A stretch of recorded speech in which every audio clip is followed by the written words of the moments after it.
8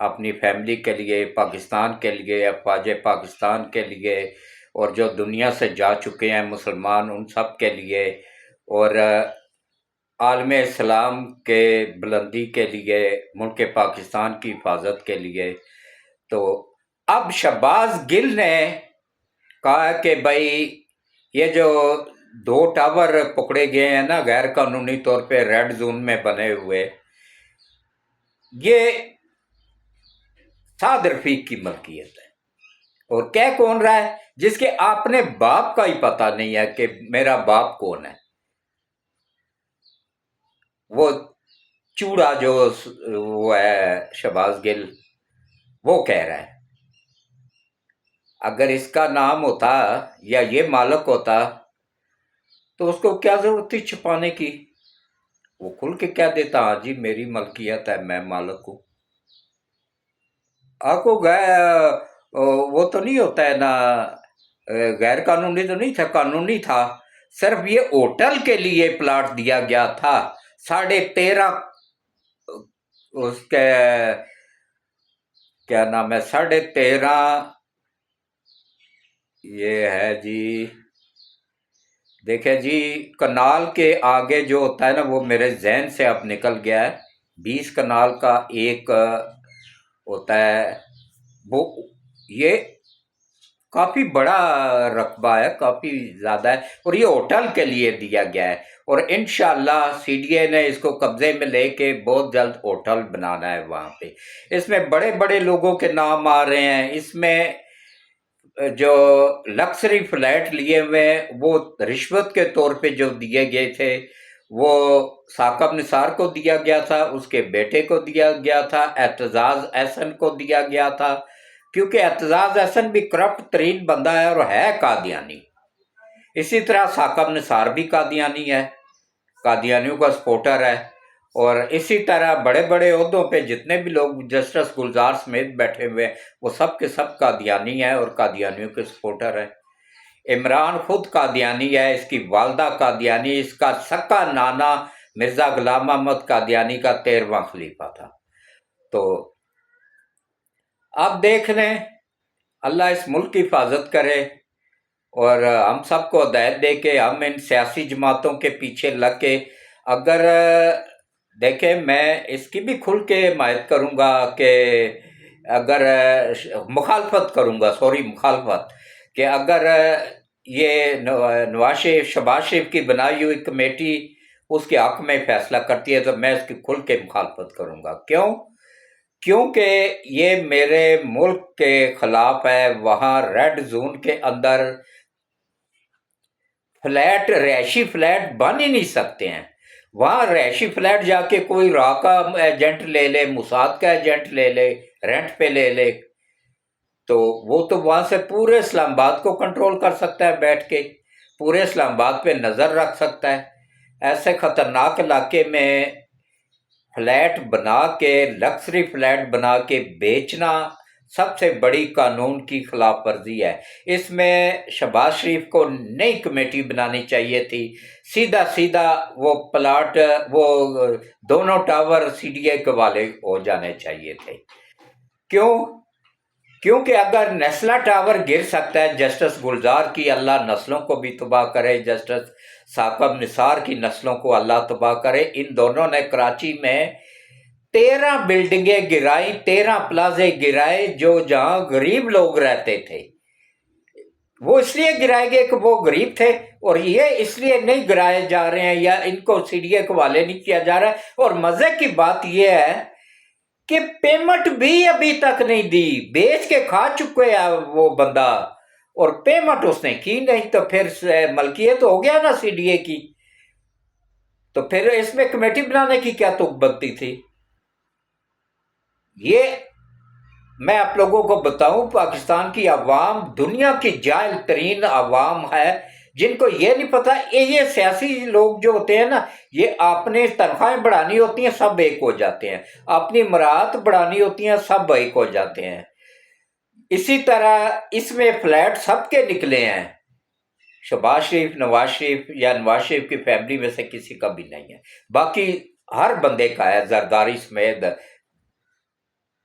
جتنے بھی Peoples party کے لوگ ہیں سب سے زیادہ ہیں یہ پی ٹی آئی کے لوگوں کے، نون لیگ کے لوگوں کے بھی ہیں، اسی لیے تو سب کٹھے ہو گئے ہیں۔ ان کے پیچھے لگ کے پاکستان کی جاہل عوام فوج کے خلاف بھونک رہی ہوتی ہے کتے کی طرح۔ یہ اپنے مفاد کے پرست ہیں، یہ اپنے مفاد کی بات کرتے ہیں، جہاں ان کا مفاد ہوتا ہے وہاں ایک ہو جاتے ہیں۔ اللہ ہم سب کو ہدایت دے، اور اللہ تعالیٰ جمعے کا مبارک دن ہم سب کی تمام عبادات قبول کرے، ملک پاکستان کی حفاظت کرے، پاکستان کی سرحدوں کی حفاظت کرے۔ حافظ سید عاصم منیر اور ان کی پوری ٹیم کو اللہ صحت والی، ایمان والی لمبی زندگی دے، اور اللہ تعالیٰ ان کی حفاظت کرے، اور اللہ ملک پاکستان کی حفاظت کرے، پاکستان کی سرحدوں کی حفاظت کرے، پاکستان کے ایٹمی اثاثہ جات کی حفاظت کرے، اور جن جن ممالک میں کی ڈیوٹی پاکستان نے لیا اللہ ان سب کی بھی حفاظت کرے، اور اللہ تعالیٰ پاکستان کے دشمنوں کو تباہ و برباد کرے، اور اللہ تعالیٰ جو اندر کے غدار ہیں ان کو ہدایت دے، اگر ہدایت کے قابل نہیں ہیں تو پھر اللہ ان کو بھی تباہ و برباد کرے۔ آمین ثم آمین۔ اللہ حافظ۔